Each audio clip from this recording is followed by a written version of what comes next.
Nhar it-tnejn li għadda, id-deputat nazzjonalista għamel sensiela ta' dikjarazzjonijiet serji ewlenin fosthom li mhux se jkun qed jappoġġja lill-Gvern sakemm il-Ministru Ostingat ikun għadu fil-Kabinett. Qal ukoll li l-Prim Ministru ġab l-inkwiet bidejh għaliex għadu sal-lum jiddefendi l-frejjeġ li jagħmlu l-Ministri inkompetenti li ħatar huwa stess, inkluż il-frejjeġ tal-Ministru Ostingat fir-riforma tat-trasport pubbliku u tal-Ministru Joe Cassar fil-qasam tas-saħħa.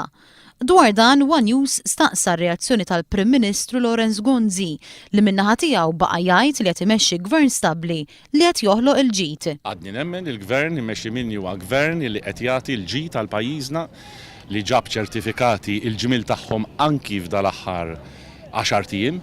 Ġid li qed jinħass mill-poplu Malti Wawċi qal il-Prim Ministru. Neqgħu ikkonċentrati fuq il-ġid ta' pajjiżna li qiegħed jinħass. Id-dikjarazzjonijiet tal-Prim Ministru jikkuntrastaw ma' dak li qed jgħid Franco De Bono. De Bono qed jagħmilha ċara li Bostingat fil-Kabinett huwa mhux se jappoġġja lill-Gvern fuq il-vot tal-Baġit. Gvern ta' koalizzjoni li fi kliem Franco De Bono huwa qiebes maż-żgħir iżda dajjef mal-kbir.